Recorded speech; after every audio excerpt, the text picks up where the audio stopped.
दोस्तों स्वागत है आपका मेरे YouTube चैनल इंग्लिश बाबू पर। और आज मैं फिर हाजिर हूँ आपके साथ एक नई स्टोरी लेकर। और दोस्तों आज जो स्टोरी मैं आपके लिए लाया हूँ ये एक शॉर्ट मॉरल स्टोरी है, बहुत ही सुंदर कहानी है, सुनकर आपको बहुत मज़ा आएगा। उसके अलावा इस स्टोरी में आपको कई सारे नए इंग्लिश के वर्ड मीनिंग सीखने को मिलेंगे, उनकी करेक्ट प्रोनाउंसिएशन के बारे में पता चलेगा और जो इसका ग्रामर का स्ट्रक्चर है उसे बिल्कुल डिटेल में कवर करेंगे। तो जो ट्रांसलेशन का प्रोसेस है आप बहुत आसानी से सीख पाएंगे। तो चलिए दोस्तों आज की इस कहानी को हम शुरू करते हैं और सबसे पहले कहानी का टाइटल देखते हैं। कहानी का टाइटल है थिंक बिफोर यू स्पीक। क्या मतलब हुआ? थिंक का मतलब होता है सोचना और स्पीक का मतलब बोलना। थिंक बिफोर यू स्पीक मतलब कि बोलने से पहले सोचो। तो दोस्तों ये आज की इस कहानी का टाइटल है, शीर्षक है, और अब मैं इसे पढ़ना शुरू करता हूँ। और दोस्तों मेरी आपसे रिक्वेस्ट है कि जब आप इस वीडियो को देखें तो आप जो भी मैं वर्ड मीनिंग आपको बताऊं, यदि आपके लिए उसमें से कोई भी एक नया वर्ड आपको मिले तो आप उन्हें ज़रूर नोट करें, और यदि आपको कोई भी ग्रामर का नया स्ट्रक्चर देखने को मिलता है तो आप उसे भी ज़रूर नोट करें। तो चलिए इसको शुरू करते हैं। Once a poor and lonely old man lived in a small village। क्या मतलब हुआ? दोस्तों ये जो हमारा आज की जो स्टोरी है ये पास्ट इंडेफिनिट में है, और जब हम पास्ट इंडेफिनिट में कोई भी अफर्मेटिव का वाक्य बनाते हैं तो वहाँ वर्ब की सेकंड फॉर्म का प्रयोग किया जाता है। लिव का मतलब होता है रहना या किसी स्थान पर निवास करना, और ये उसकी सेकंड फॉर्म है लिव्ड। तो क्या मतलब हुआ? वंस एक बार, अ पुअर एक गरीब, एंड लोनली। दोस्तों आप इस वर्ड को नोट कर सकते हैं। लोनली का मतलब होता है अकेला, और ये एक एडजेक्टिव है। मतलब जब एक बार एक गरीब और अकेला ओल्ड मैन बूढ़ा आदमी लिव्ड रहता था इन आ स्मॉल विलेज एक छोटे गांव में। तो इस पूरी लाइन का क्या मतलब हुआ? Once a poor and lonely old man lived in a small village मतलब एक बार एक गरीब अकेला और बूढ़ा आदमी एक गांव में रहता था। Many times he would say I have no family, it would be better if I killed myself. क्या मतलब हुआ?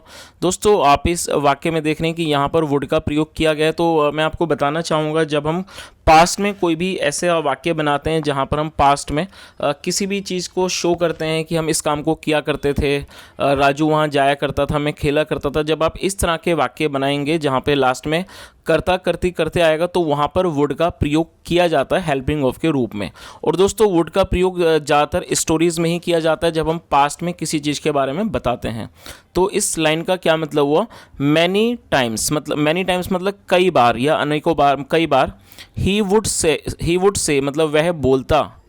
आई हैव नो फैमिली। दोस्तों ये जो हमारा वाक्य है ये प्रेजेंट का पजेसिव सेंटेंस है, और ये पजेसिव का नेगेटिव वाक्य है जहाँ पर हैव का प्रयोग किया गया है हेल्पिंग ऑफ के रूप में। आई हैव नो फैमिली मतलब मेरा कोई परिवार नहीं है। इट वुड बी बेटर मतलब ये अच्छा होता। If I killed my self यदि मैंने खुद को मार दिया होता। तो दोस्तों इस पूरी लाइन का मतलब एक बार दोबारा से अच्छे से समझ लेते हैं। मैनी टाइम्स ही वुड से मतलब कई बार वह कहता। I have no family, it would be better if I killed myself मतलब मेरा कोई परिवार नहीं है और ये अच्छा होता यदि मैंने खुद को मार दिया होता। चलिए आगे देखिए। Every morning he went to the forest. और दोस्तों ये जो वाक्य है ये भी हमारा पास्ट इंडेफिनिट का अफर्मेटिव वाक्य है, और मैं उम्मीद करता हूँ दोस्तों कि अब आप पास्ट के जो अफर्मेटिव है उसे आप बहुत अच्छे से बनाना सीख गए होंगे, क्योंकि ज़्यादातर जो मैं स्टोरीज़ लाता हूँ वो पास्ट में ही होती हैं। तो ये भी हमारा पास्ट इंडेफिनिट का अफर्मेटिव वाक्य है जहाँ पर वर्ब की सेकेंड फॉर्म का प्रयोग किया जाता है, और ये गो की सेकेंड फॉर्म है वेंट। तो इस पूरी लाइन का क्या मतलब हुआ? एवरी मॉर्निंग मतलब हर सुबह। He went to the forest मतलब हर सुबह वह जंगल जाता। He would cut some trees and gather the wood in a bundle. और दोस्तों जैसा यहाँ पर आपने वुड, जैसे ऊपर वुड का प्रयोग किया गया था, यहाँ भी वुड का ही प्रयोग किया गया है। जैसा मैंने आपको बताया कि जब हम पास्ट में कोई भी स्टोरी या कोई भी किसी के बारे में बात करते हैं जहाँ पर हमारा जो वाक्य की टेल पर करता करती करते जैसा शब्द आए तो वहाँ पर वुड का प्रयोग करते हैं। तो आप इस चीज़ को बहुत अच्छे से समझ लीजिए और साथ में आप इस चीज़ को नोट भी करें कि जब हम कोई भी ऐसा वाक्य बनाते हैं जो कि पास्ट से हो और उस वाक्य का जो अंतिम जो शब्द है, जो लास्ट उसकी जो टेल पर जो आपको शब्द दिखाई देगा, यदि वो करता करती करते हैं तो वहाँ पर वुड का प्रयोग किया जाएगा और हमेशा ही वुड के बाद वर्ब की फर्स्ट फॉर्म का प्रयोग किया जाएगा। चलिए तो इसको एक बार देख लेते हैं क्या मतलब हुआ। He would cut some trees, मतलब वह कुछ पेड़ काटता। एंड गैदर द वुड, और गैदर का मतलब होता है इकट्ठा करना। एंड गैदर द वुड, और वुड मतलब लकड़ी, और लकड़ी को इकट्ठा करता इन ए बंडल, एक बंडल में। तो इस पूरी लाइन का क्या मतलब हुआ कि हर सुबह वह जंगल जाता। He would cut some trees, वो कुछ पेड़ों मतलब कुछ पेड़ों को काटता। And gather the wood in a bundle, और लकड़ी को इकट्ठा करता एक बंडल में। Then he would sell them in the market. क्या मतलब हुआ दोस्तों, ये जो वर्ड है SELL, आप इसे नोट कर लीजिए और मैं समझता हूँ कि ये जो वर्ड है शायद आपको इसकी मीनिंग अच्छे से पता होगी। SELL, सेल का मतलब होता है बेचना। अक्सर आप कई लोग सेल में एक और वर्ड यूज़ करते हैं SALE।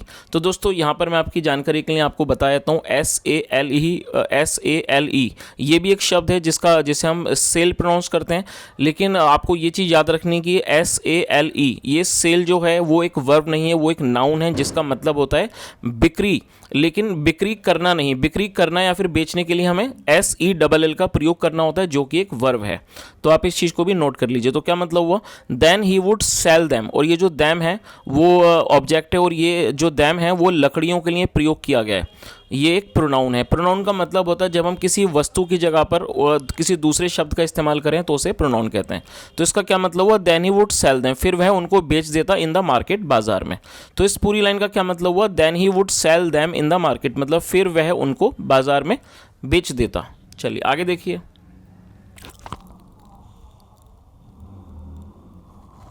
With the money, with the money दोस्तों ये जो विद है ये कंजक्शन के रूप में प्रयोग किया गया है। आमतौर पर विद का मतलब होता है साथ। आपने इस वर्ड को काफ़ी बार यूज़ भी किया होगा।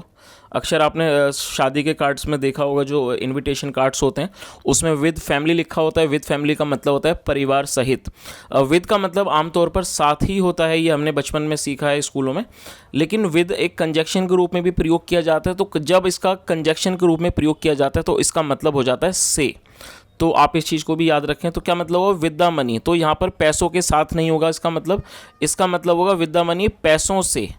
ही विद द मनी मतलब पैसों से। He would buy some food, मतलब वह कुछ खाना खरीदता, टू ईट, खाने के लिए। तो इस पूरी लाइन का क्या मतलब निकला, with the money he would buy some food to eat, मतलब पैसों से he would buy some food to eat, मतलब पैसों से वह कुछ खाना खरीदता खाने के लिए। टू ईट मतलब खाने के लिए, और जो ईट है ये वर्ब के रूप में प्रयोग किया गया, ये वर्ब की फर्स्ट फॉर्म है। चलिए आगे देखिए।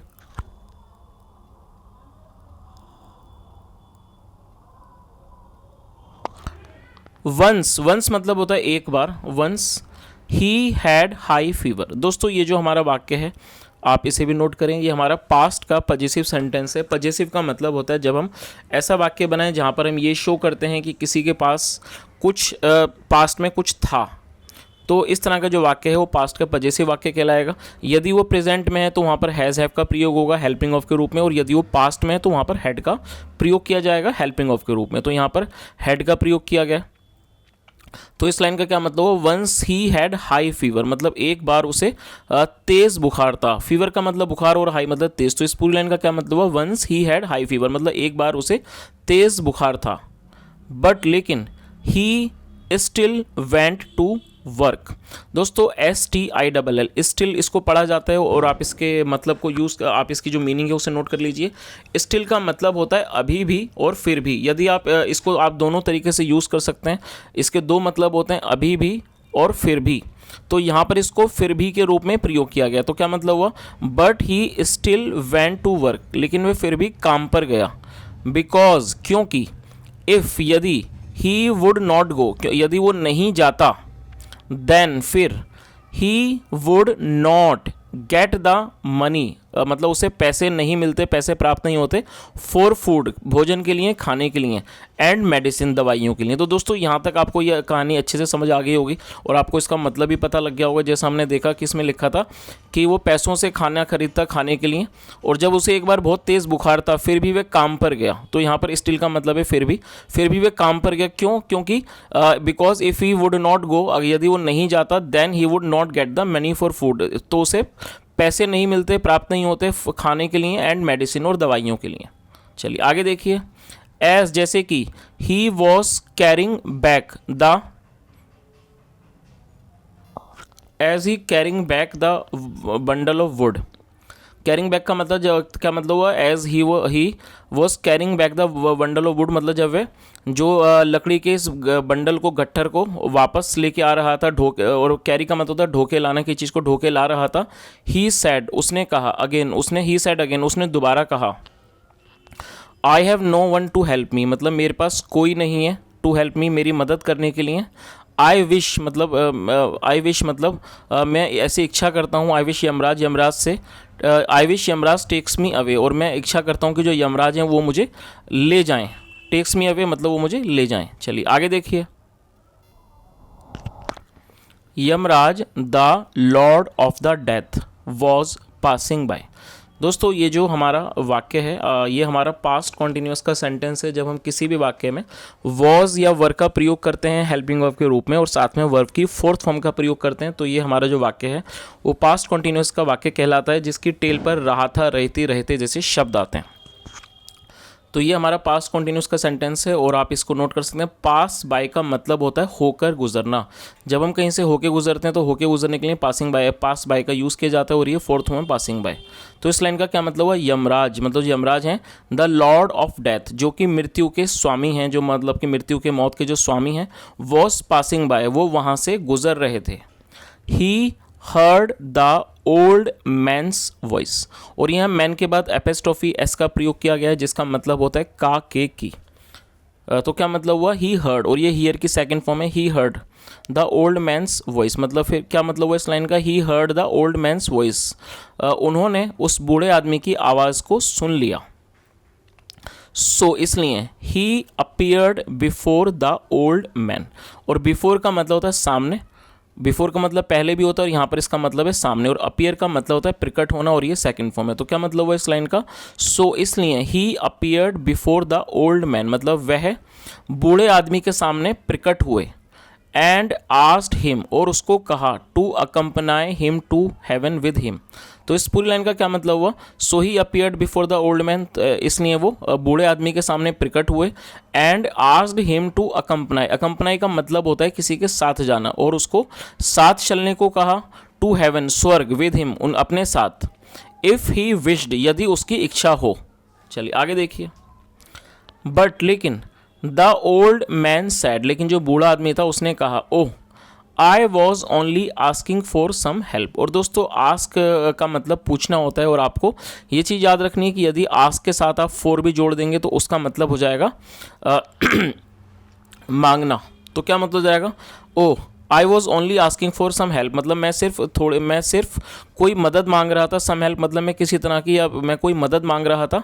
Yamraj helped the old man to carry the bundle, जो यमराज थे उन्होंने उस बूढ़े आदमी की मदद की, टू कैरी द बंडल, उस बंडल को मतलब जो गट्ठर था लकड़ी का उसको ढोने में उस बूढ़े आदमी की मदद की।